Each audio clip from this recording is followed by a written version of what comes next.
His own family had no idea. For 40 years, he lived as a neighbor, a grandfather, a regular guy. But at night, the memories haunted him. Memories of 13 murders, 50 rapes, over 100 burglaries.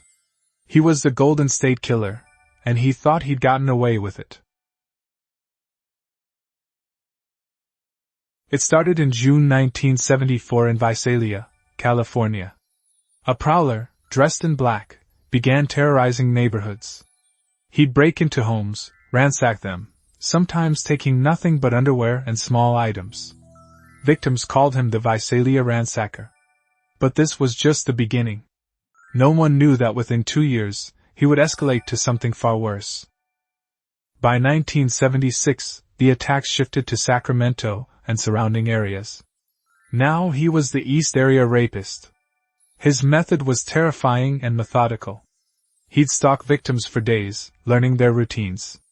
He'd break in at night, shine a flashlight in their faces, and threaten them with a gun. He'd tie up victims with shoelaces he'd brought with him. Between 1976 and 1979, he attacked at least 50 times. Then in 1979, the pattern changed again. The crimes moved south to Southern California, and now he was killing. The first confirmed murder was Charlene and Lyman Smith in Ventura County. Both were bludgeoned to death. More couples followed. The killer earned a new name, the original Night Stalker. But investigators didn't know yet that the East Area Rapist and the original Night Stalker were the same man. The investigation was fragmented across multiple jurisdictions. Different police departments were investigating their own cases, not realizing they were hunting the same predator. Sacramento had the East Area Rapist cases.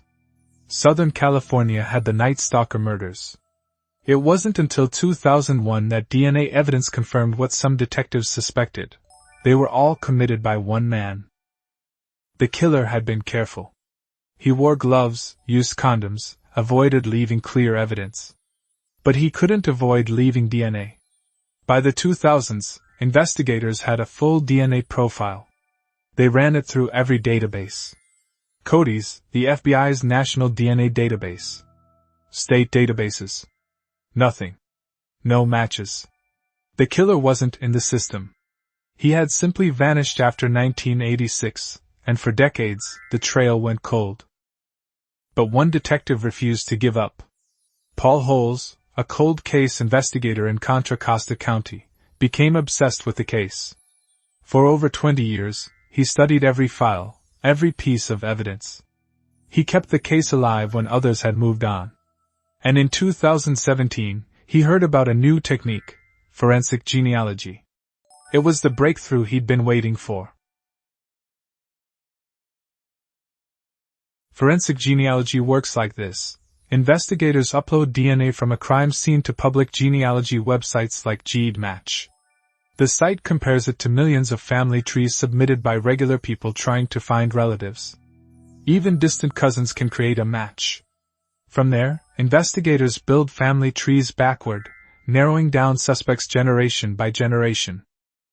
In early 2018, Paul Holes and his team uploaded the Golden State Killer's DNA to GEDmatch. They got hits. Distant relatives. Barbara Raventer, a genealogist, began building family trees. She worked backward through generations, identifying common ancestors. The trees grew larger, branching out, but also narrowing in. Finally, they had a short list of potential suspects in the Sacramento area.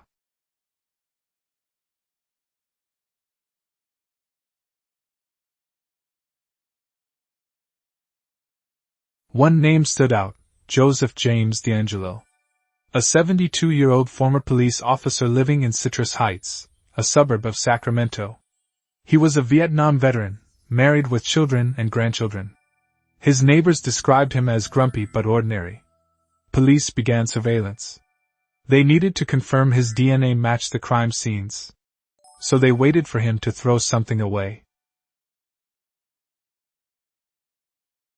On April 24, 2018, investigators got what they needed. DeAngelo threw away tissues in his trash. Crime scene investigators recovered them and sent them for DNA testing. It was a match. On April 24th, exactly 42 years after his first known attack, officers arrived at his house. They found him in his front yard. When they said his name, he looked up with a blank expression. They arrested him without incident. The arrest shocked everyone. His neighbors couldn't believe it. His family was devastated. They had no idea. His daughter said she was horrified and disgusted. His ex-wife remembered that he'd been a police officer in Exeter, California in the 1970s, right when the crimes began. He'd even been fired from the Auburn Police Department in 1979 for shoplifting. But no one connected him to the Golden State Killer. In custody, DeAngelo said almost nothing. At his first court appearance, he was wheeled and looking frail and confused. But prosecutors weren't buying it. They believed he was faking dementia. As the case progressed, he appeared more alert. In 2020, facing overwhelming evidence and the possibility of the death penalty, Joseph James DeAngelo pleaded guilty to 13 counts of first-degree murder and numerous other charges. At the sentencing hearing, survivors spoke. Victims who had waited 40 years for justice finally faced their attacker. They described how the attacks destroyed their lives, their relationships, their sense of safety. Many had never recovered. Some had died before seeing justice. One survivor said she wanted him to know that he didn't destroy her. She survived. She was stronger than him. The judge sentenced Joseph James DeAngelo to life in prison without the possibility of parole, plus an additional 11 consecutive life sentences. He will die in prison. As he was led away, he briefly apologized, saying he was truly sorry to everyone he hurt. But for many survivors, it was too little, too late. The damage was done. Still, they finally had what they'd waited decades for: justice. The Golden State Killer case changed everything. It proved that forensic genealogy could solve the unsolvable. Since 2018, the technique has helped solve dozens of cold cases across America. Killers who thought they got away with murder decades ago are suddenly being arrested. The message is clear: if you left DNA at a crime scene, you're not safe. Justice may be delayed, but it's coming.